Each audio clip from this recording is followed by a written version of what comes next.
Seeing Trump's lavish reception for Putin in Alaska, Europe's panic was just as palpable as that of Ukraine, which is currently fighting for its life on the battlefield. To prevent the U.S. from selling out Ukraine after the U.S.-Russia talks, the leaders of Europe's major powers, along with the EU president and the NATO Secretary General, essentially formed a posse to accompany Zelensky on his visit to the United States, presenting a united front to pressure Trump. It's a stark contrast to their position before the war. Back then, the EU was trying to prevent a conflict. The leaders of France and Germany, the EU's powerhouses, shuttled back and forth between Moscow and Kyiv, trying to mediate. Even after the invasion, the EU was still pushing for peace talks and was lukewarm on providing aid. Germany, the EU's industrial engine, initially offered only helmets and medicine, not weapons, much to Ukraine's disgust. So why, now that Ukraine is on the brink of defeat and aid has become a bottomless pit, has the EU become so resolute in its support? To be precise, the EU's attitude began to shift after Ukraine's successful counteroffensive in 2022, which forced Russia to withdraw from parts of Kherson and Kharkiv. At the time, Ukraine was able to push back primarily because Russia had not yet mobilized for war, which allowed Ukraine, despite having a much smaller population, to achieve a temporary numerical superiority on the front lines. Faced with this counterattack, the Russian military chose to abandon untenable positions to preserve its forces. This made the battlefield situation look extremely favorable for Ukraine. But what the front lines didn't show was that Ukraine's casualties in this great counteroffensive were far higher than Russia's, and most of the losses were among its elite units. Anyone looking at the bigger picture could see that this was a temporary victory. It did not mean Ukraine had the ability to defeat Russia. If Ukraine didn't seize this opportunity to negotiate a favorable peace deal, it was only a matter of time before Russia completed its mobilization and all of Ukraine's gains would be clawed back. But the EU, blinded by its long-standing fear and hatred of Russia, was swept up in the euphoria of Ukraine's victory. In the European political narrative, Russia has always been the big bad wolf, ready to invade at any moment. The Russian retreat made them think that perhaps the wolf wasn't so big and bad after all. They reasoned, if Ukraine could pull off a stunning counteroffensive without our full support, imagine what it could do if we really opened the floodgates of aid. And maybe they could even push into Russian territory.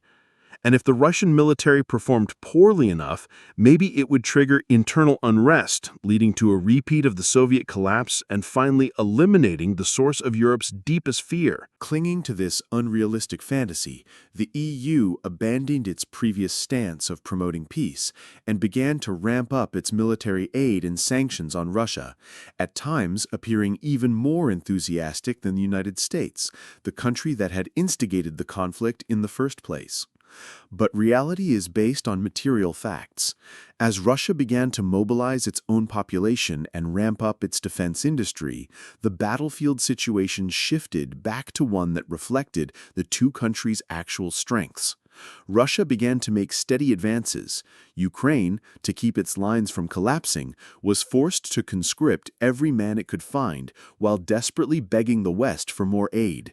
But even this couldn't reverse the tide. Seeing that Ukraine's defeat was inevitable and that its investment was at risk, the United States started to get cold feet.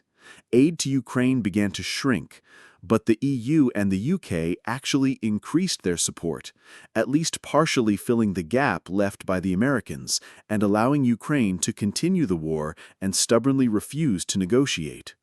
And after Trump, who had made ending the war in 24 hours a key campaign promise, took office, Europe became the main backer of the war effort, continuing to send aid despite its own economic struggles and domestic protests. The reason for this is that Europe is now trapped. In the 19th century, Tsarist Russia was the gendarme of Europe. In the 20th, the Soviet Union was the continent's greatest fear.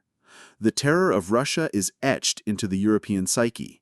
The fact that the EU chose not to welcome Russia after the Soviet collapse and instead continued to support NATO's eastward expansion was largely driven by a desire for a bigger security buffer.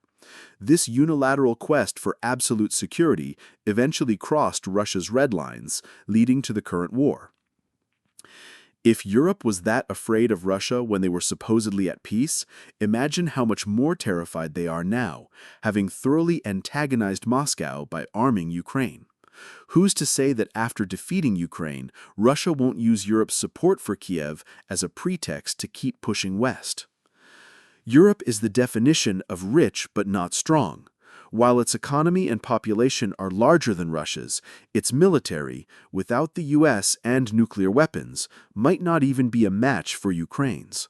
At least Ukraine was able to put nearly 1 million men on the front lines, and with Western aid, its equipment was more or less adequate. In contrast, while Europe's on-paper military is larger, the number of troops it could actually deploy quickly is probably less than a third of Ukraine's. And even those few troops would face equipment shortages. To support Ukraine, European nations have sent not just their stockpiles, but also a significant amount of their active duty equipment.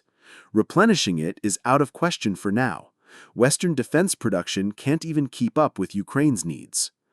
Of course, unlike Ukraine, Europe has the American security umbrella and a nuclear deterrent. But the Trump administration has made its America First stance crystal clear, repeatedly criticizing Europe for freeloading on American security. Trump has even said that if European countries don't meet their defense spending targets, he would encourage Russia to attack them. With a president like that, Europe simply cannot count on American protection. And while France and the UK have their own nuclear arsenals, it's doubtful they would ever use them.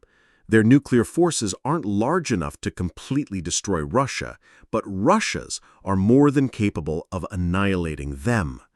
By any calculation, Europe is outmatched. If Russia decides to push west after Ukraine, with the exception of the UK, which is protected by the English Channel, no country on the continent can feel safe. This is why, while the EU was lukewarm on the war at the beginning, it has become even more hawkish than the US and UK as Ukraine's defeat looms. For the EU, if it doesn't want to entrust its future to Russia's mercy, this is its only option. Even if Ukraine can't win, the longer it can hold out and the more it can bleed Russia, the better. But no matter how deep this security anxiety runs, the EU can't admit it publicly. It has to maintain the facade of a developed, confident power. So, on the surface, its objection to the US-led peace talks is that they have completely excluded Ukraine and Europe. And this isn't entirely an excuse. It reflects a genuine sentiment among some Europeans. While the fear of Russia is long-standing, a rational analysis shows that with its current strength and the current international environment, Russia could never conquer all of Europe. As such, many in Europe have come to see aiding Ukraine as a business. And in business, you always want to make a profit, or at least break even. But when Trump took office, he immediately bypassed Europe and went straight to Russia. From what has been leaked, it seems the two sides have agreed on the broad strokes of a deal. The land goes to Russia, the mineral rights go to the US, the glory goes to Ukraine, and the debt goes to Europe. Under this scenario, not only would Europe not recoup its investment, but it might even have to foot the bill for Ukraine's American loans. This is, of course, unacceptable. To earn a seat at the table, Europe has to prove that it can keep Ukraine in the fight, even without American support. While it may not actually have this capability, it can scrape together the money, but it doesn't have the defense industry to fill the gap in equipment and ammunition if the US pulls the plug. It knows that Trump isn't a true peacemaker. He's a businessman who loves a good deal. As long as Europe is willing to pay, the US will be willing to sell. This gives Europe an opportunity. By continuing to support Ukraine, it can increase its leverage and hopefully get a piece of the pie when the US and Russia eventually carve up the spoils.